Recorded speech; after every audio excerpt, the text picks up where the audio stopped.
नमस्कार, मैं हूं प्रवीण दुबे। अगर कोई पेंच और उलझन न होती तो आज 31 जुलाई एमपी में तबादलों की आखिरी तारीख थी। 7 दिन की मियाद बढ़ाई गई तो तबादला सूची जारी होने से पहले सीएम हाउस तक पहुंची 3 सांसदों और एक विधायक की वो फर्जी नोटशीट वो सामने आ गई अचानक, जिसमें शिक्षकों के साथ नर्स और तहसीलदारों के तबादलों की सिफारिश की गई थी। मामला क्राइम ब्रांच में जाने के बाद इस पूरे मामले को लेकर बेहद सख्त निर्देश मुख्यमंत्री शिवराज सिंह चौहान ने दिए हैं कि अब सांसदों, मंत्रियों और विधायकों की सिफारशी चिट्ठियों का पहले वेरिफिकेशन होगा, फिर ही उन पर कोई फैसला लिया जाएगा। पर सवाल यह है कि तबादले की अमूमन इतनी ही पारदर्शी प्रक्रिया में इस फर्जी नोटशीट ने जगह बनाई कैसे? सरकारी दफ्तरों में नोटशीट हाथों हाथ चलती है क्या? सीएम हाउस तक ये नोटशीट कैसे पहुंची? क्राइम ब्रांच का इस मामले के सिरे तक पहुंचना इसलिए भी जरूरी कि आखिर पकड़ में तो आए कि सिस्टम में इतना बड़ा खिलाड़ी कौन है। अगर वो कोई माफिया है और सिस्टम के बाहर का है तो ये सारी बात तो 29 कर्मचारियों के नाम कैसे उस नोटशीट तक पहुंचे? सांसद प्रज्ञा ठाकुर, रोडमल नागर, महेंद्र सिंह सोलंकी और विधायक रामपाल सिंह की नोटशीट इस्तेमाल करने के पीछे भी कुछ कहानी है क्या? 27 अनुशंसाएं, जिसे इंग्लिश में कहते हैं रिकमेंडेशन, तो अकेले विधायक रामपाल सिंह के नाम पर की गई। फिलहाल नोटशीट में जिनके नाम हैं उन कर्मचारियों को क्राइम ब्रांच ने नोटिस भेज दिया, लेकिन इस पूरे मामले ने तबादले को तबादला महाउद्योग का नाम दे रही कांग्रेस को मौका दे दिया। कांग्रेस अब इस फर्जीवाड़े मामले की उच्च स्तरीय जांच की मांग कर रही है कि इस दलील के साथ कि असल में ये बड़े लेन देन का मामला है। कांग्रेस का ये आरोप है। इसके पहले भी क्राइम ब्रांच ने मंत्रियों के सचिवों के नाम पर ठगी करने वालों को गिरफ्तार किया था। तो ये भी केवल फर्जी नोटशीट का मामला नहीं है। सवाल ये है कि सिस्टम में भीतर तक ये सेंध किसकी है और किसकी सरपरस्ती में हुआ है ये फर्जीवाड़ा। बहुत सारे सवाल हैं जो बेहद गंभीर हैं और जो खास पैनल है उससे हम पूछेंगे सवाल और कहेंगे कि जवाब तो देना होगा। लेकिन पहले आपको दिखाते हैं एक रिपोर्ट, देखिए।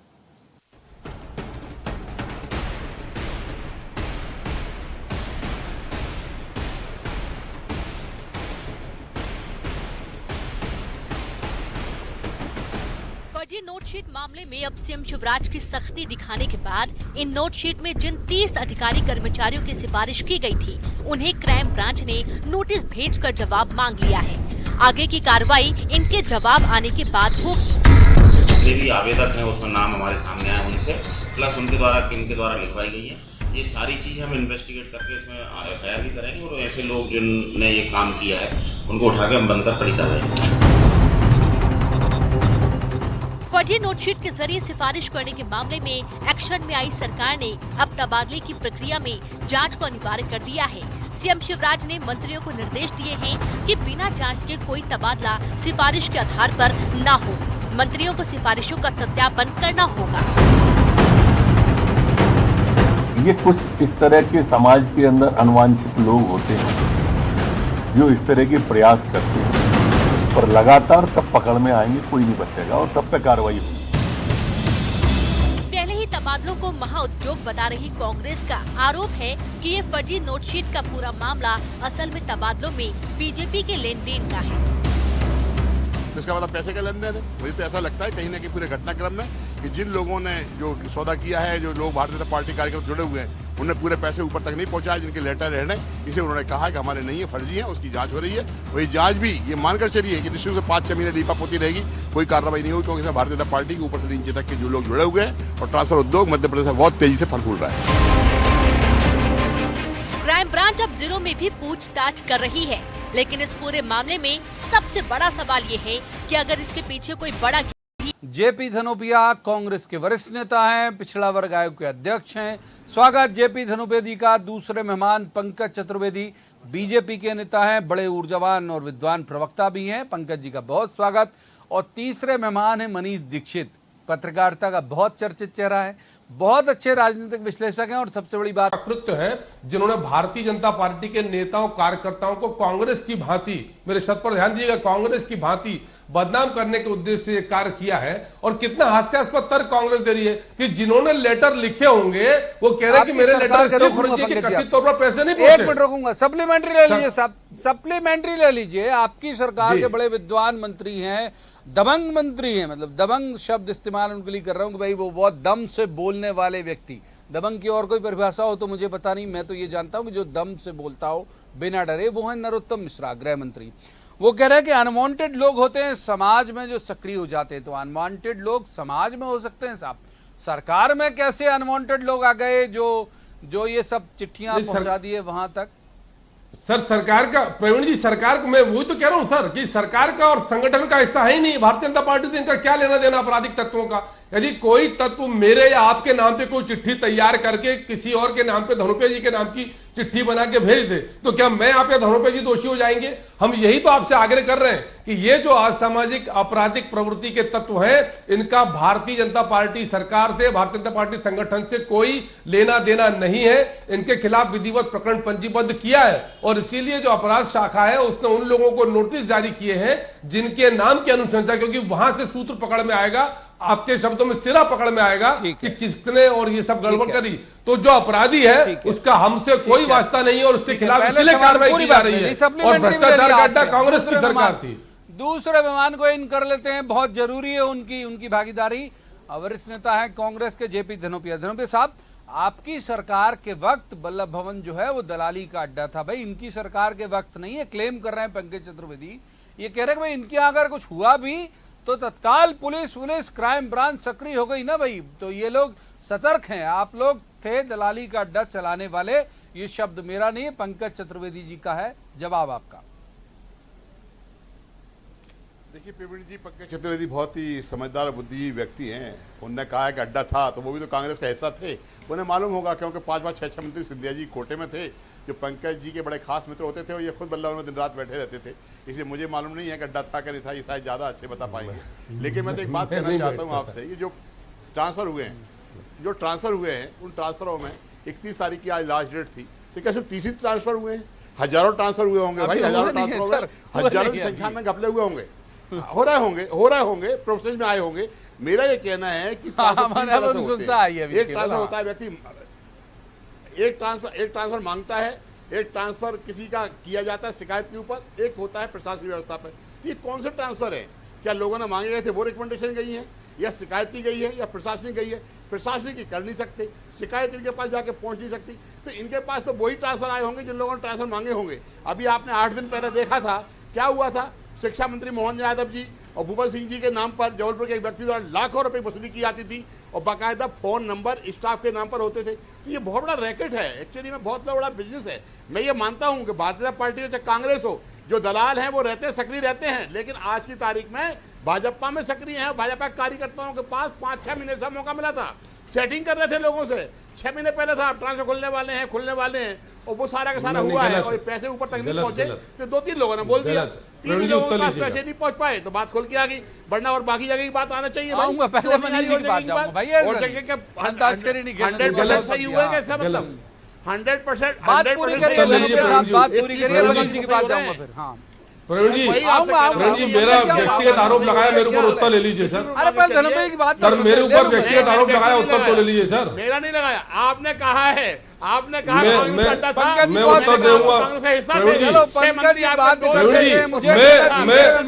मेरा उत्तर ले लीजिए।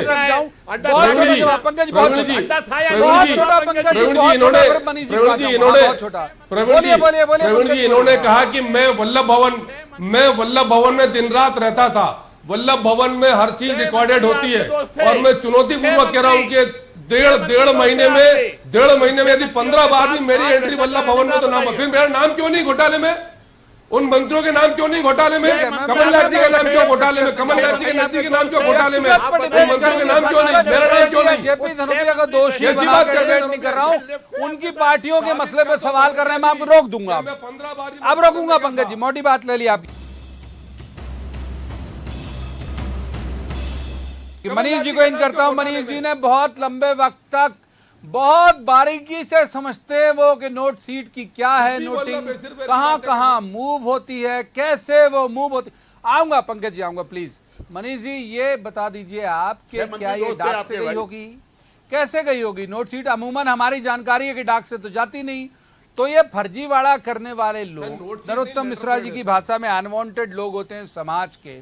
तो समाज का अनवांटेड व्यक्ति लेटर पैड में अनुशंसा लिख के मुख्यमंत्री तक पहुंचा सकता है क्या? मनीष जी बहुत सुदीर्घ आपका अनुभव है, कृपया विस्तार से दर्शकों के लिए प्रकाश डालें।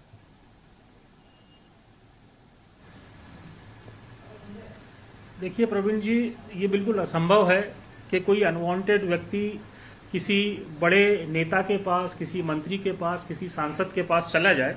मिलने में कोई गुरेज नहीं है, नेताओं से लोग हर किस्म के लोग मिलते हैं, के पास जिसकी मगर उसकी रिकमेंडेशन पे वो चिट्ठी भी लिख दें और फिर वो और फिर वो चिट्ठी उनके अनुसार लिखी जाए और वो चिट्ठी सीएम हाउस तक पहुंच जाए। अब इसमें प्रवीण जी अभी अपने सामने 30 उदाहरण हैं ये उसके, और आप ये देखिए कि अभी जब ट्रांसफर की डेट बढ़ाई गई उस दिन कैबिनेट में ये मामला उठा, तभी ये डेट बढ़ाई गई कि भाई बहुत प्रेशर आ रहा है ट्रांसफर के लिए, और कई मंत्रियों ने बोला कि उनके पास 100 विधायकों के रिकमेंडेशन है।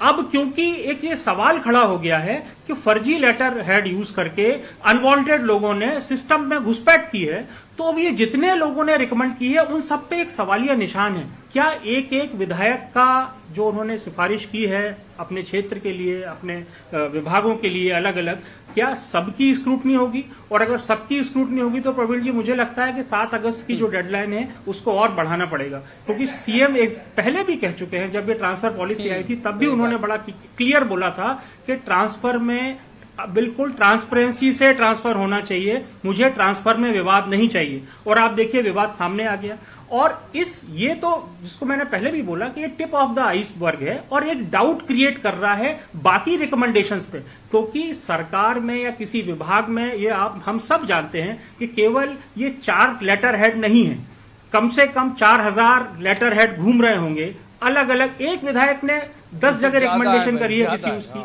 और ये कैबिनेट की प्रोसीडिंग की बात बता रहा हूं कि हाँ मैं वही बोल रहा हूं, 100 रिकमेंडेशन एक माननीय विधायक जी ने की है। अब उसको अगर आप उसको मल्टीप्लाई करें तो अपन उसकी ग्रेविटी समझ सकते हैं। तो ये बहुत गंभीर एक विषय है, और इस पे क्योंकि सरकार को अपनी छवि की चिंता है, और सरकार को यह भी देखना चाहिए कि कौन से अनवांटेड लोग हैं जिनकी सिस्टम में घुसपैठ इतनी तगड़ी हो गई है कि वो वल्लभ भवन से लेके सीएम हाउस तक घुसपैठ कर चुके हैं।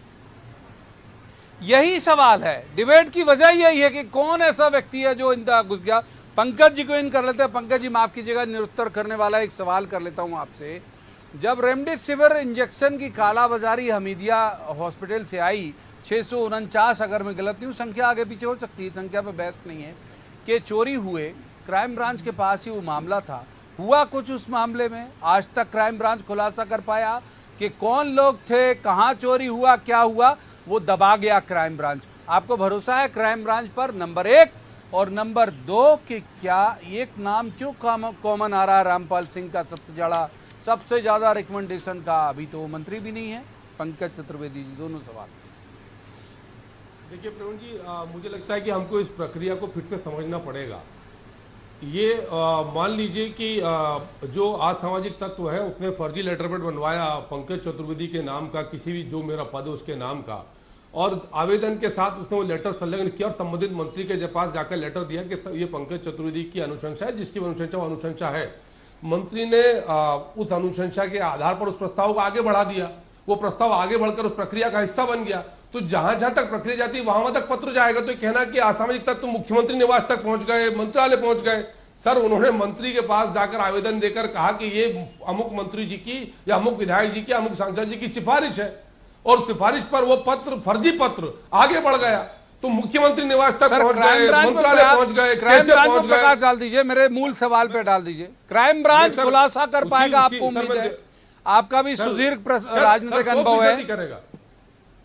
सर 100% करेगा सर, और इसीलिए क्राइम ब्रांच ने, जितना मैं समझ पाता हूं, ये क्राइम ब्रांच ने सही दिशा में अपने कदम आगे बढ़ाए कि जिनके नाम अनुशंसित हैं उनसे पूछताछ की जा रही, क्योंकि वहीं से सिरा पकड़ में आएगा ना कि कहां से चिट्ठी लिखवाई, किसने चिट्ठी लिखी, कौन इसका सूत्रधार है जो हमारे भारतीय जनता पार्टी के विधायकों और सांसदों को बदनाम करने का षड्यंत्र कर रहा है। तो इसलिए सिस्टम में कैसे शामिल हुए, सामान्य प्रक्रिया की तरफ चले गए। कोई मुख्यमंत्री निवास नहीं पहुंचा, कोई मंत्रालय नहीं पहुंचा। उन्होंने विभागीय मंत्री को या जिले के प्रभारी मंत्री को माध्यम बनाया कि अनुशंसा आई। ठीक है, पंकज जी को हम यूं ही विद्वान प्रवक्ता नहीं कहते, ये झलकता भी है आपको, उनके लहजे से लग रहा होगा। धनुपे जी को इन करता हूं। धनुपे साहब, क्राइम ब्रांच पर भरोसा है आपको? रेमडेसिविर वाला खुलासा शायद कर दिया होगा, मेरी जानकारी में नहीं है, आपकी जानकारी में आया होगा कि रेमडेसिविर इंजेक्शन चोरी होने वाले मामले की जांच भी क्राइम ब्रांच ही कर रहा था। कितने महीने हो गए, अभी तक तो खुलासा उसमें हो नहीं पाया। इस लिस्ट का खुलासा होगा, आपको उम्मीद है कि ये लोग फ्रॉड थे जिन्होंने ट्रांसफर की फर्जी शिकायतें की? आपको उम्मीद है धनुपे साहब क्राइम ब्रांच के ऊपर?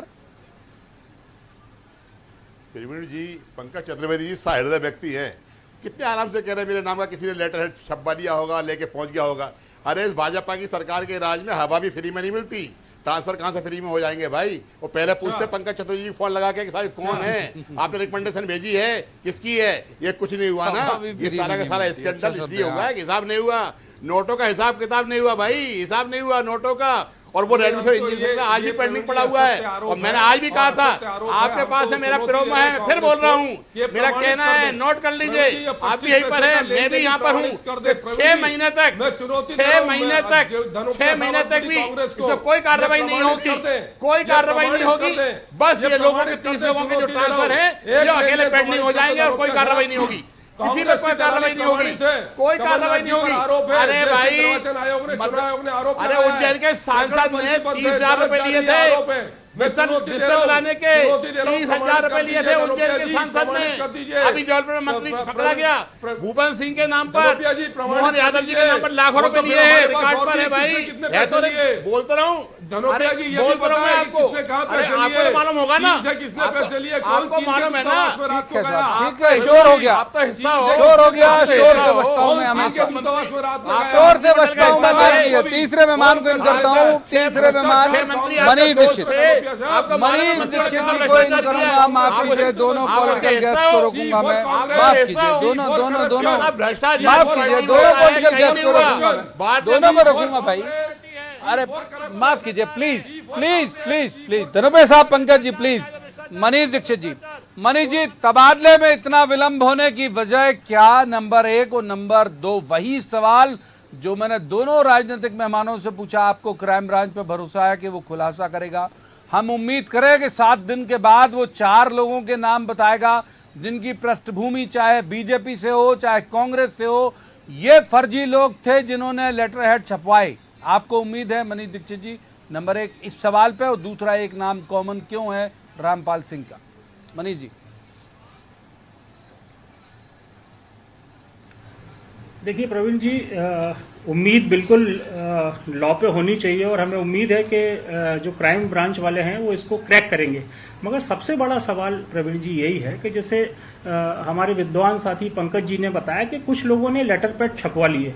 अब वो लेटर पैड केवल 4 लोगों के तो छपे नहीं होंगे। मैंने जैसा पहले भी बोला कि बहुत सारे विधायकों के और नेताओं के, इसमें केवल विधायक शामिल नहीं है, इसमें जिलाध्यक्ष भी होते हैं हर पार्टी में, महामंत्री भी होते हैं, अलग अलग पोजीशन के लोग होते हैं, उनके लेटर हेड होते हैं। अगर किसी ने षड्यंत्र किया होगा तो बड़ा षड्यंत्र किया होगा, केवल 4 लोगों का षड्यंत्र नहीं होगा। तो क्या क्राइम ब्रांच, जैसा अभी आपने अपने उसमें भी बताया पहले कि भाई सीएम ने बोला है कि एक-एक उसकी जांच होगी, तो जब एक-एक इसकी जब जांच होगी इन लेटर हेड्स की, क्योंकि ये लेटर हेड्स हजारों की संख्या में होंगे, तो इनकी जांच करना और फिर उस नतीजे पर पहुंचना। और एक चीज और पंकज भाई ने बोली कि साहब वो आवेदन गया तो वो सिस्टम से चला गया। भाई सिस्टम से वो पहुंचा मुख्यमंत्री सचिवालय, वहां जब इसमें कुछ किसी को शक हुआ तब ये मामला क्राइम ब्रांच में आया है। तो ये कहना और इससे पल्ला झाड़ना ये बहुत ही ये मतलब एग्जैक्टली सीएम हाउस तक पहुंचा, वो सीएम हाउस तक पहुंचा, प्रोसेस के थ्रू पहुंचा, मगर वहां किसी को शक हुआ तब इस पे। अच्छा, रामपाल सिंह की जहां तक बात है आपने पूछा, तो रामपाल सिंह कुछ ऐसे चुनिंदा विधायक हैं जो माने जाते हैं कि मुख्यमंत्री जी के करीब हैं, उसमें रामपाल सिंह जी का भी नाम आता है। तो रामपाल सिंह एक ऐसे टारगेट हो सकते हैं कि भाई रामपाल सिंह जी के नाम पे हो सकता गोविंद राजपूत भी ट्रांसफर कर दें, प्रद्युम्न जी भी कर दें, बिसाहू लाल भी कर दें या भूपेंद्र सिंह भी कर दें, क्योंकि सबको मालूम है कि रामपाल सिंह जी जुड़े हुए हैं मुख्यमंत्री जी से या उनके करीबों में शुमार हैं। तो इसलिए रामपाल सिंह जी का नाम का दुरुपयोग किया है कुछ असामाजिक तत्वों ने। और इसमें फिर वही सवाल खड़ा है प्रवीण जी कि जब एक शक आ गया है लोगों के दिमाग में कि ट्रांसफर पॉलिसी में इस तरह की अनियमितताएं हो रही हैं, इस तरह का फर्जीवाड़ा चल रहा है, तो बिना बिल्कुल हर चीज यही सवाल है कि पंकज चतुर्वेदी कुछ बोलना भी चाह रहे हैं। पंकज जी जो आप बोलना चाह रहे हो उसमें मैं ऐड ऑन कर देता हूं कि क्या अब जो ट्रांसफर लिस्ट आएगी तो हम लोगों को, हम मतलब कॉमन लोगों को, विश्लेषण करने वाले लोगों को ये शंका नहीं करना चाहिए कि फर्जी लेटर हेड के आधार पर तो नहीं हो गया तबादला। अब ये शंका हम ना करें कि आज के बाद अगर लिस्ट आएगी तो, और दूसरा जो आप बोलना चाह रहे हैं वो। प्रवीण जी मनीष जी ने बहुत अच्छी बात बोली कि मुख्यमंत्री सचिवालय से इस मामले में शिकायत की गई शंका के आधार पर, यानी कांग्रेस पार्टी का जो आरोप है वो यही निराधार, असत्य और खोखला साबित होता है, क्योंकि सरकार के स्तर पर, मुख्यमंत्री कार्यालय के स्तर पर इस फर्जीवाड़े की संदेह होने पर जांच की बात की गई और प्रथम दृष्टया 3 सांसदों की और एक हमारे विधायक जी मुझे भी 1 मिनट चाहिए और सारे के सारे जो विधायक हैं वो सब सारे के, मेरा उत्तर तो ले लो, धनोपिया साहब। अरे बिल्कुल दूंगा धनोपिया साहब। भारतीय जनता पार्टी के सारे के सारे, प्रवीण जी, भारतीय जनता पार्टी के सारे विधायक, सारे के सारे सांसद, सारे कार्यकर्ता माननीय मुख्यमंत्री जी को प्रिय हैं, सब उनके प्रिय पात्र हैं और सभी को उतना ही मान सम्मान आदर सत्कार मिलता है जो किसी अन्य को मिलता है। ये षड्यंत्र का सूत्रधार कौन है, ये क्राइम ब्रांच और पुलिस तय कर लेगी और स्वयं सरकार के स्तर पर सारे प्रकरण को पुलिस को सौंपा गया है।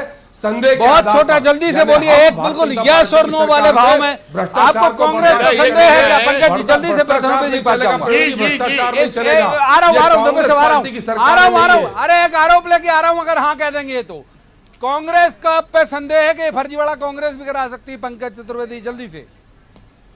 बिल्कुल पूरा संदेह है, कांग्रेस के ऊपर पूरा संदेह है। कांग्रेस इस प्रकार के षड्यंत्र बिल्कुल संदेह है।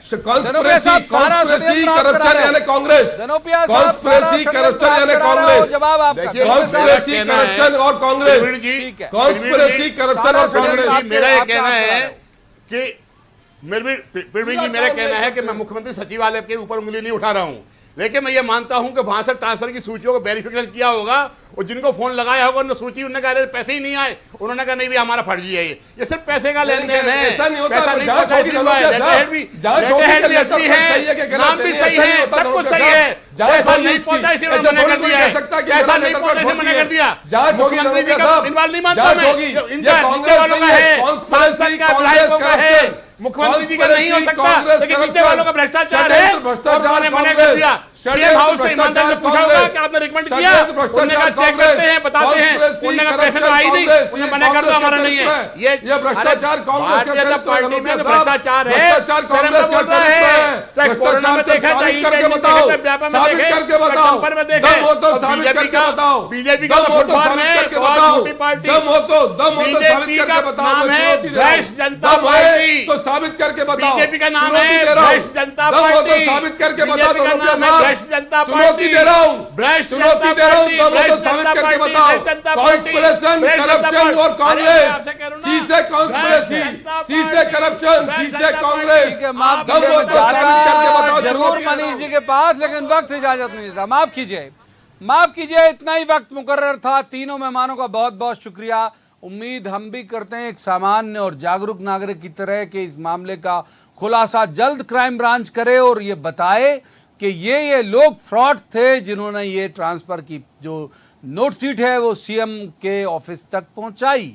लेकिन जैसे मैंने कहा कि रेमडेसिविर वाले मसले के बाद से क्राइम ब्रांच खुलासा कर पाएगी, इसको लेके थोड़ा थोड़ा संदेह हमको होता है, क्योंकि जहां बड़े नाम आ जाते हैं वहां क्राइम ब्रांच भी थोड़ा सा पीछे हो जाता है। तो उम्मीद की जानी चाहिए कि क्राइम ब्रांच इसमें खुलासा करेगा और करना ही चाहिए, जिससे आम लोगों को पता लगे कि जो ट्रांसफर पोस्टिंग हो रही है कौन कौन लोग इसमें इन्वॉल्व है। हमारे लोग भी हों तो भी बताएं कि साहब अमुक पत्रकार थे, अमुक नेता थे, अमुक ये थे, अमुक वो थे। तो जो लोग इसमें खुरचन खाने या दलाली करने जैसी भूमिका में हैं वो एक्सपोज होने चाहिए। तो आज की चर्चा में इतना ही। अब आपसे मुलाकात होगी सोमवार को किसी खास मसले पर, खास पैनल के साथ बैठकर कहेंगे कि जवाब तो देना होगा तब तक आप देखते रहिए न्यूज़ 18 मध्य प्रदेश छत्तीसगढ़।